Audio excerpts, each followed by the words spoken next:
Hello guys, welcome back to our channel. और आज हम लोग पढ़ने वाले हैं थर्मल कंडक्शन। ये फिजिक्स की सीरीज चल रही है और ऐसे ही हम लोगों ने बायोलॉजी और केमिस्ट्री की सीरीज चला रखी है। आप प्लेलिस्ट में जाकर देख सकते हैं।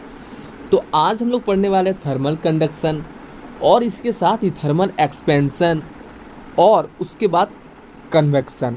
ये तीनों टॉपिक आज हम लोग कवर करने वाले हैं। इसमें से जो भी इम्पोर्टेंट क्वेश्चन हमारे रेलवे एग्ज़ाम में आए हैं, चाहे वो कोई भी एग्ज़ाम हो, एनटीपीसी, रेलवे का ग्रुप डी हो या फिर जेई या एएलपी हो, सारे क्वेश्चन हम लोग डिस्कस करेंगे। बहुत ज़्यादा इंपॉर्टेंट है। तो चलिए स्टार्ट करते हैं। पहला क्वेश्चन आपको दिख रहा है 779। The heat conduction in cubic object does not depend on. तो हीट कंडक्शन क्यूबिक ऑब्जेक्ट में किस पे डिपेंड नहीं करता है, ये पूछा गया है।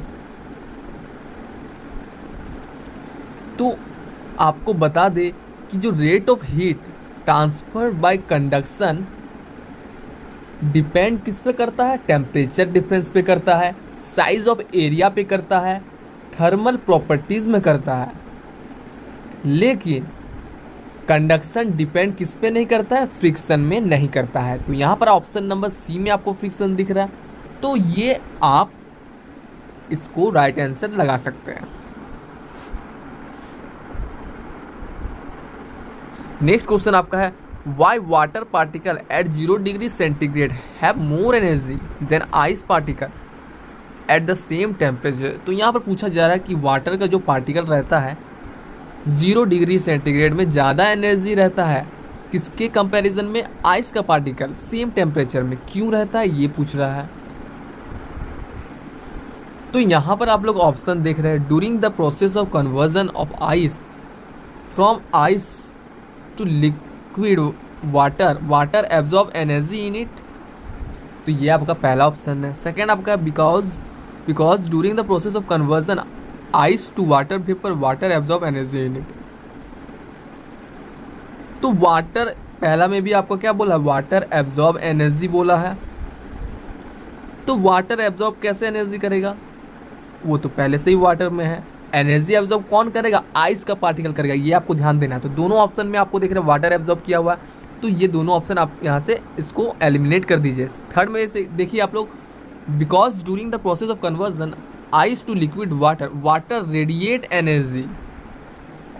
तो यहाँ पर बोला गया कि वाटर रेडिएट एनर्जी, तो वाटर रेडिएट एनर्जी भी आपको यहाँ पर नहीं होगा।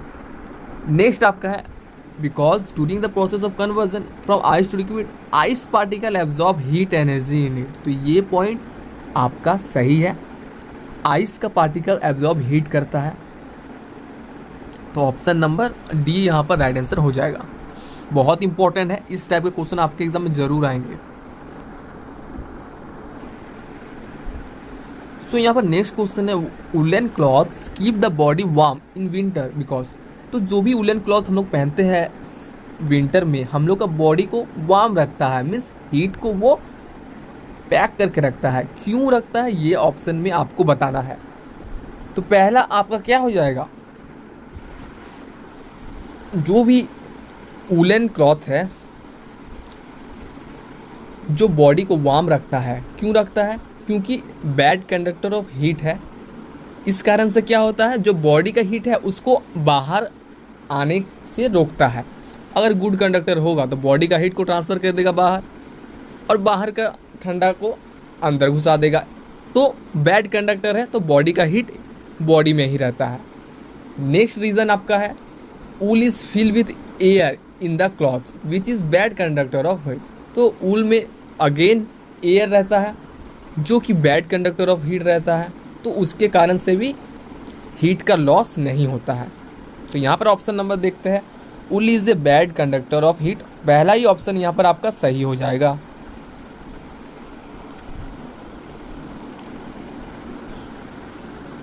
नेक्स्ट क्वेश्चन आपका है transfer of heat is mainly due to conduction, convection and radiation in. तो हीट का ट्रांसफर आपको दिखता है ज़्यादातर कंडक्शन में दिखता है, कन्वेक्शन में और रेडिएशन में। तो कहाँ पर ये होता है, ये पूछ रहा है। तो ये आपका होता है बॉयलर फर्नेस, ठीक है।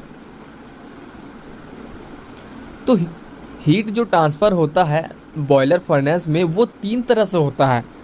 पहला आपका कंडक्शन हो जाता है, कन्वेक्शन और रेडिएशन, तीनों मेथड से वो होता है। इसीलिए आपका राइट आंसर हो जाएगा इन बॉयलर फर्नेस।